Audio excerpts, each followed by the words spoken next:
रक्तदान करिबा नुआ आशा भरिबा सम्मिलित प्रयास रे प्राण रक्षा करिबा। रक्तदान एक महत्व दान। रक्तर कौनसी विकल्प नाही। यह केवल जड़े स्वेच्छाकृत रक्तदाता ठारू मिलिथाए जहा आउ जनकर मूल्यवान जीवन रक्षा करि पारिथाए। आसंतु रक्तदान करी सुस्थ समाज गठन रे सहायक हेबा। रक्तर अभाव पई अकाल रे झरी पड़ुथिबा बहुमूल्य जीवन रक्षा करिबा। आजिर दिन में स्वेच्छाकृत भाव रक्तदान करी रक्तर आवश्यकता को पूरण करने शपथ नेबा। एही वार्ता नहीं विश्व रक्तदाता दिवस अवसर में आज जलेश्वर रोटारी क्लब और श्री जगन्नाथ मानव सेवा परिवार पक्षर एक मिलित स्वेच्छाकृत रक्तदान शिविर जलेश्वर नुआ बजार स्थित स्थानीय मुरली कल्याण मंडप परिसर में अनुष्ठित हो जाइछि। एही रक्तदान शिविर रोटारी क्लब पूर्वतन सभापति राजेश खटुआ जन्मदिन पर अनुष्ठित होइथिला। रक्तर कौनसी विकल्प नाही। मनुष्य शरीर व्यतीत अन्य कौनसी स्थान रे रक्त प्रस्तुत करा जाई परिबो नाही।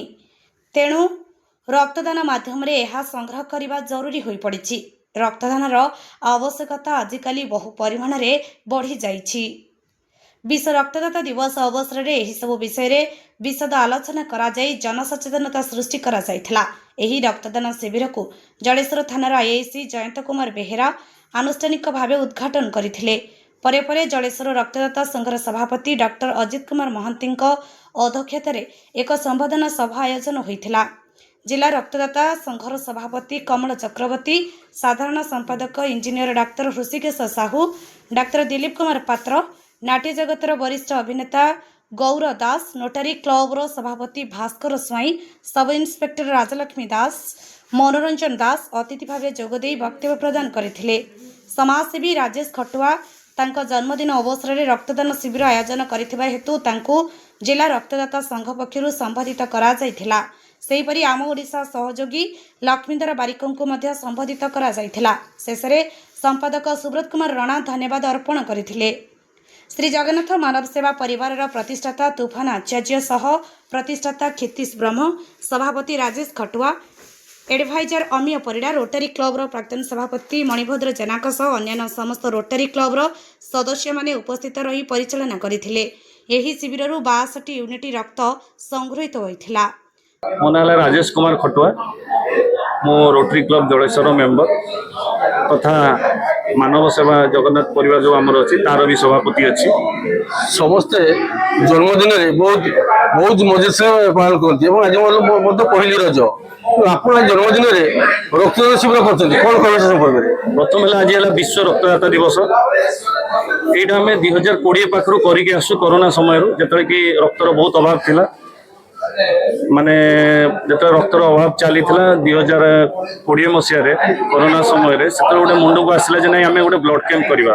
मोर से दिन जन्मदिन थी कोरोना आम घर बाहरी पार्न तेणु आम से गोटे आरंभ करूँ से चली जिनसा चली आम आहरी आग को प्रत्येक वर्ष यहाँ कर भाविकी रखी। मेसेज कौन देवे? मेसेज कौन कह समस्ते खुशी रुहतु आ समाज पे किसी करंतु। आज्ञा मु भास्कर रंजन साई रोटरी क्लब जलेश्वर सभापति। आज्ञा सदस्य रक्त अवसर जन्मदिन पालन हाँ आज पहली रजर समस्त को शुभ अभिनंदन। आज विश्व रक्तदाता दिवस एक महान दिवस गोटे परिचित जो रक्तदान हो जीवन दान जोटा कि आपंकर आम संकल्प नहीं रक्त बिना कहीं जो कहार जीवन चली जाओ सेटा को आम न करने वर्ष को 2 थर आम रोटरी क्लब रे रक्तदान शिविर कर आमर गोटे हूँ जुलाई 10 तारिख पुणी आम आउ गोटे रक्तदान शिविर जोटा रखीचु शिरडी साई मंदिर रे गुरु पूर्णिमा अवसर में से विषय रोटरी क्लब तरफ स्पॉन्सर करा जाए। एवं आज 14 तारिख जेहेतु आम जड़े रोटारियन जन्म दिवस अवसर रखी था तो जहाँ भी हो समस्त सहयोग सहानुभूति आम ये रक्तदान शिविर आयोजन करुचु एवं प्रतिवर्ष आयोजन करा समस्त जलेश्वर मानस कुमार भूया रिपोर्ट अपराह्न लाइव।